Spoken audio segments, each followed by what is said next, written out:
Brandeis University releases yet another list of words that students can and cannot say. As far as I can tell, the letters F and U have yet to be banned. Here's hoping that students still know how to use them. I'm Dr. Duke, she's Katie, and this is the Dr. Duke Show.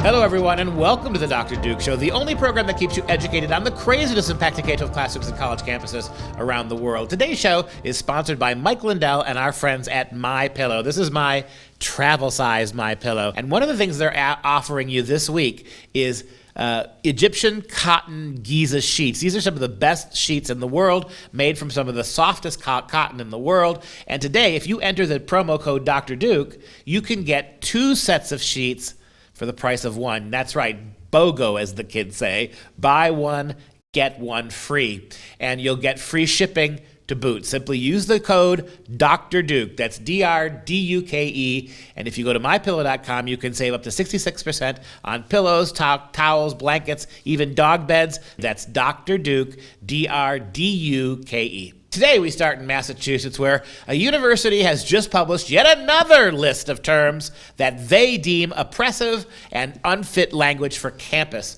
The list of terms include, wait for it, policeman, congressman, and even the words trigger warning themselves, because trigger, of course, may offend the gun challenged.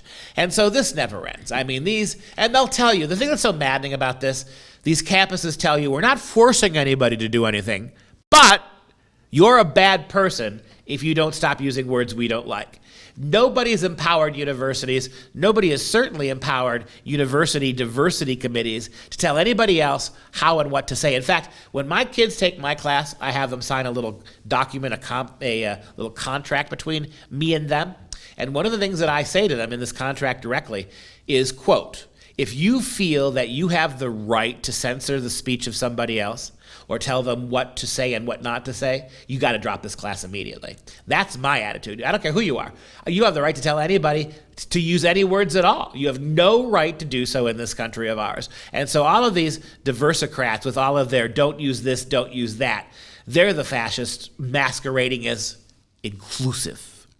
It's always the inclusive ones who are the most exclusive.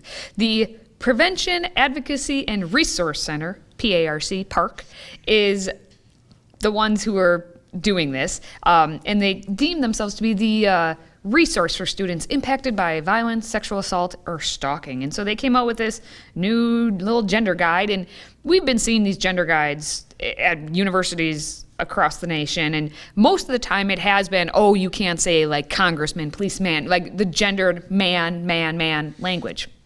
Fine. Okay?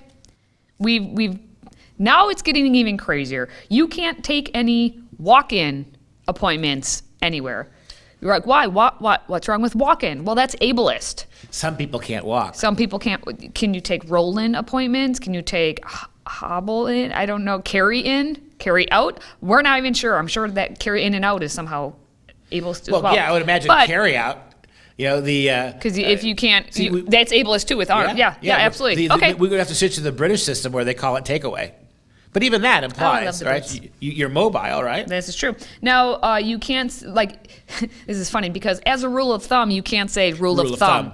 Because in if you go to historical British law, if you want to talk about the Brits, they used to allow, in British law, men could beat their wives as long as the stick wasn't wider than the thumb. So as a rule of thumb.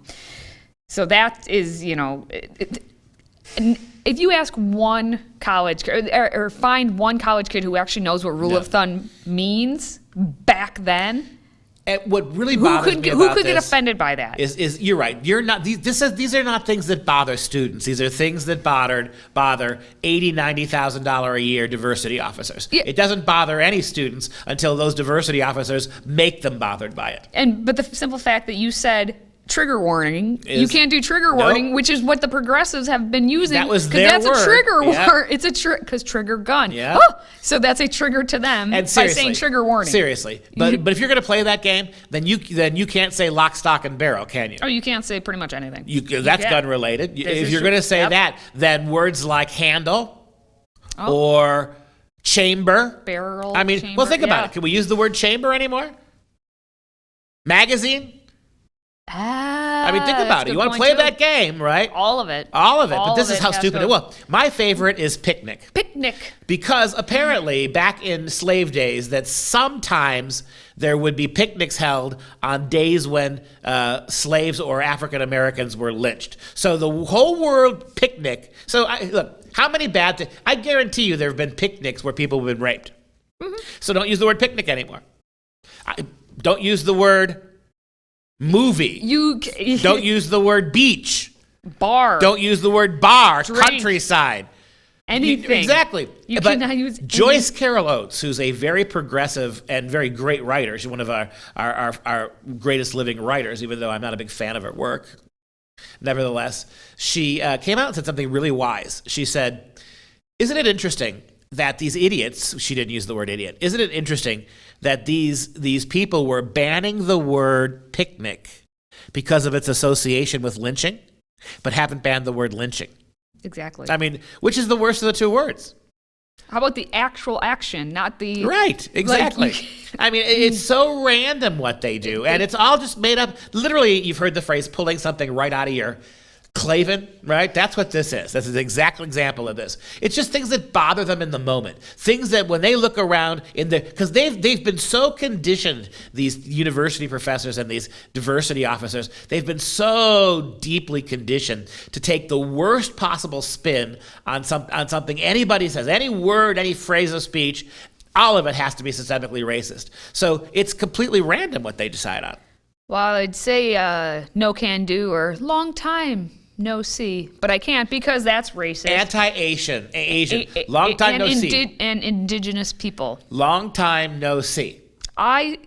Growing up, I would always, hey, long time no see. It was a positive thing. Like, hey, it's been a long time since I've seen you. And you say it in a positive light. Like, hey, long time no see. Me. Like, I'm happy to see you Well, now. It's me love you long time. I know. I understand Right. that. But it's a positive thing, not a negative thing like these Well, people and that's the other making thing. it out So to be. aren't we being, by the way, racist when we bring words, aren't we appropriating when we bring the word kimono? Kimono is a Japanese word. We don't have the right to use it. This is how absurd this is. I mean, every language we borrow from now is a cultural appropriation. But see, we can't go with that because that implies that we understand language, and language itself is racist. So Right. all of it just must be banned. Change yoga. Can't use the word yoga anymore. Well, we know that one. Yes, that's true. This is so juvenile. The best way of responding it is with a great big middle finger, because that's pretty undeniably recognizable language, right? Give him a metaphorical middle finger. Don't let them get away with this. I mean, what are they going to do to you because you use the word picnic? Seriously. What are they going to do to you on a college campus because you use the word attaboy instead of saying y'all or something like that? And by the way, they say you guys is something you shouldn't say because it's terribly gendered, but y'all is okay. So why is it not possible then to say the very same Southerners, because y'all's a Southern dialect, right? The same y'all. I guarantee you there were more people during the slave period were saying y'all when slaves were being hanged than were at picnics. But y'all's okay, but you guys isn't.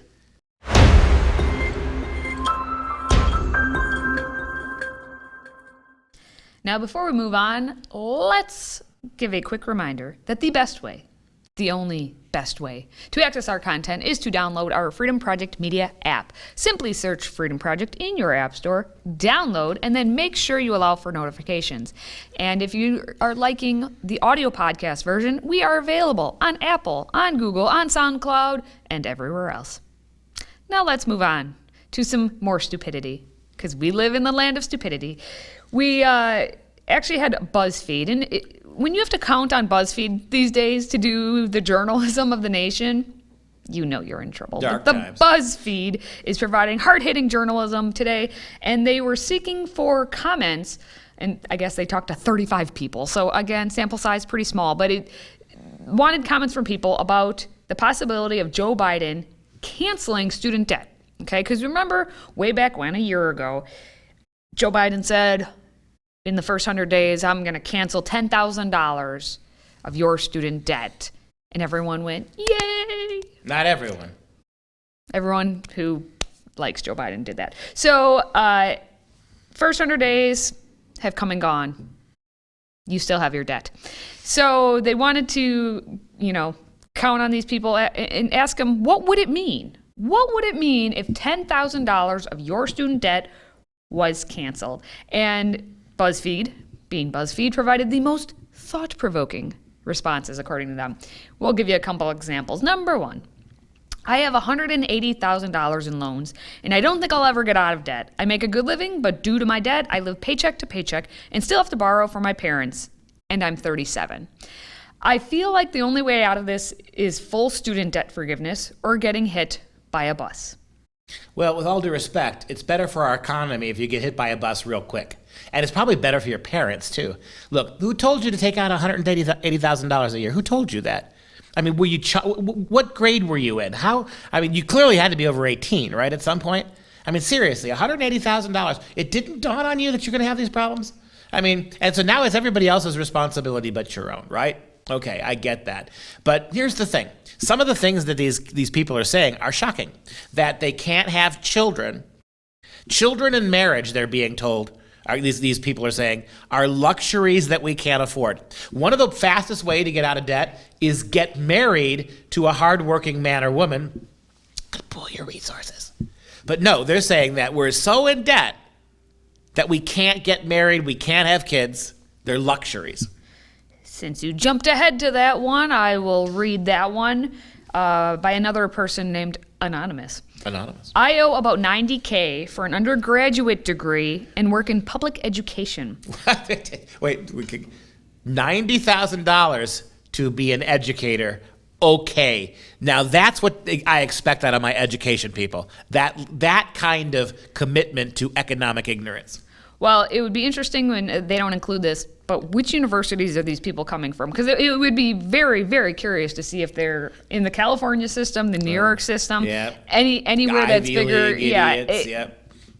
You could get the same degree at a university that's smaller, cost you a quarter of the price. Yes, now, you can. This person owes $90K, works in public education. With what I make, I've basically I'll never get this paid off. I'm almost 35 and have accepted that things like home ownership, marriage, and children aren't in the cards for me. They are luxuries I literally can't afford. $10K would mean I ** might see my debt to income ratio even out enough before my 10-year-old Chevy with 130,000 miles on it kicks a bucket. That's it. That's my dream now. Not vacations, family, etc. Just a reliable mid-price sedan. I'm going to take this one because this could be my story. Went to school for public education, okay? I was almost 35, but I did get married, have kids. I did have a Chevy that had 150,000 miles, and it was over 10 years old. All of that stuff, except I didn't owe $90K because I didn't take out $90K in loans because I didn't go to a university that was going to charge me $90K for the exact same education degree piece of paper that means nothing at a smaller university. And I worked full-time throughout this. Now, I haven't heard anything. I work in public education, but what did you do during college? Did you work? Did you save money? What are your other bills like? Here's a question for you. These people just... Here's a question for you. You got 3 months off of the summer. Are you working? Because I find it very hard to believe that if you were working a summer job to make ends meet with the other 9 months, you'd be way farther ahead than you are now. I'll bet my bottom dollar you're sitting around on your for 3 months every summer doing nothing. Is that right? I bet that's right. Or borrowing off your mother. Doesn't make any sense to me. And what I don't care what university it is. I don't care if it's Harvard. If Harvard and Oxford merged tomorrow to become the greatest university in the history of the world, it still wouldn't be worth $90,000 to get a degree in education. You know what is worth going down to your public library and getting a library card for free? That's the education you should buy because books are there waiting to be read. I mean, you can educate yourself. And by the way, this is America, the America you hate, little education person. But they actually, believe it or not, got married and had babies in the Great Depression, much harder economic times, and they all did okay. All right, we're going to give one more. I've accumulated debt attending 3 schools over the course of 5 years, and am planning to return to school to receive my doctorate. So what I currently owe and what I will potentially owe will be well over $100,000 when it's all said and done. And that's from Kristen. Kristen, I question why you're going to 3 schools over the course of 5 years. Yeah, why did it take 5 years? And what's going on there? There's other issues. So some of the comments, if you go and actually read the BuzzFeed article, some of them make sense. Like, they do say, hey, 10,000 would help me. Okay, It would help me too. It would help all of us. Yeah, Exactly. no kidding. But if you read between the lines of all this, especially you being a professor, having seen the students who come through there and just watching them as what they could be and what they actually are doing, and the fact that they're taking out this amount of money in loan is this is what frustrates me to no end. If you, mom and dad at home, have a student about to go to college and need some financial advice, you contact me, because I can give you some very pointed advice that if you just follow a couple small little rules will keep you out of this debt. Contact me. It's like anything else. I mean, I guess we live in a world now where people are doing this. People are clearly they are. We're actually people who don't have the money are buying cars, and you see it all the time, right? They live in their mom's basement, or they're renting somewhere some small efficiency apartment somewhere, but they got a $50,000 car. I mean, it's odd what the priorities are. What kind of message are you sending to all the rest of the people who found a way to get through college without student loans? And shouldn't we all be repaid then? If what you're saying, because when you scratch the surface of this, what this is one more plea for free college, right? And so the idea is nobody should have to pay for this. The government should take way more in taxes from the American citizens to send kids like this with this low level of discernment to get a 4-year college degree for nothing, which is going to completely water down what that degree is anyway.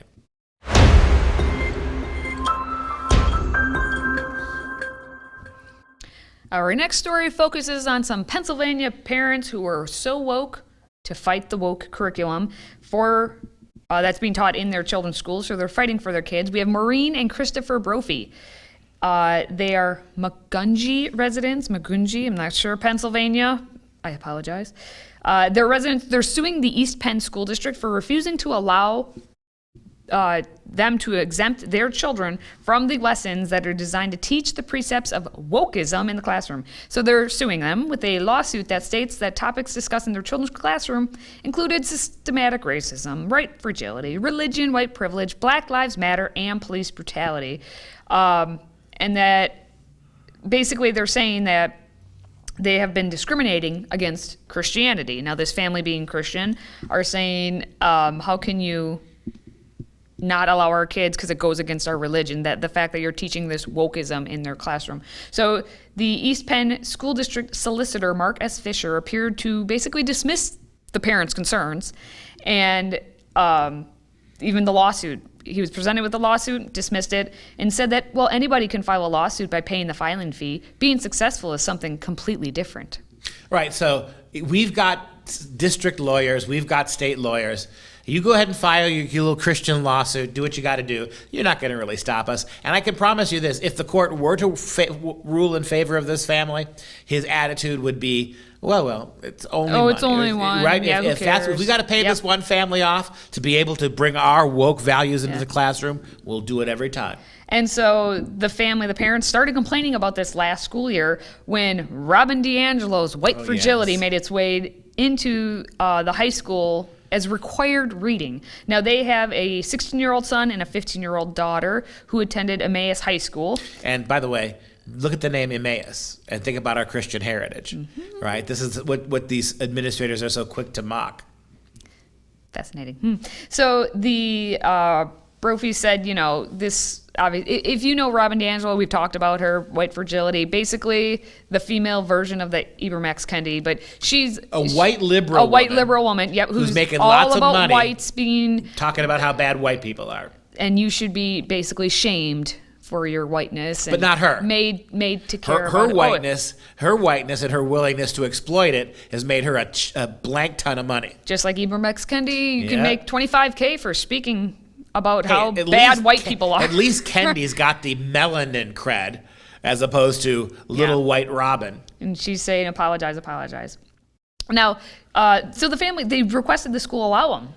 So they tried to go through the proper channels to say, hey, can you let our kids not be a part of this? And it's taking a lawsuit now to get any sort of action. And the superintendent named Kristen Campbell denied their request. What is it? I mean, this is where we're at now. Parents, we've seen what's good is the parents are speaking up and doing something, and they're taking the next step. They could just complain about it on Facebook or complain, with the other parents. Oh, I wish our kids weren't learning this. But there's complaining to the school. If the school's not going to do it, we're going to take it the next step and get the lawyers involved. Well, what's also really despicable about this is that you're not going to be exempted from this. Your job is to shut up while we tell your kids exactly what we're going to tell them. We don't care what your worldview is. We don't care what your Christian background is. We don't care about your opinion. We, not you, will dictate what your kids get. We, not you, will set the course for their lives. We, not you, will hijack the studying and the learning that used to go on in school with all of these promo lessons, all of this promotional information for Black Lives Matter, which you're going to pay. And you know what your job is, Mom and Dad? Your job is to keep working those 2 jobs so every 2 years we can vote for more referendums so that you give more of your tax money, us, to do this to your kids. That's the system as we currently have it. And with all due respect to this couple, I'm glad they're suing. I'd be happier as Christian parents if they got their kids the hell out of there. Do you think winning your law school is going to fix this? Okay, they're going to let your kid, let's say you win and they let your kid out of 90% of the school day because 90% of the curriculum is going to be critical race theory. Who's going to teach him the rest of the time? He's going to get a non-education rather than a poisoned education. As serious Christian parents, Christian high school, there are good Christian schools out there, and as good Christian moms and dads, you don't need the help of any public entity. Educate your kids yourself.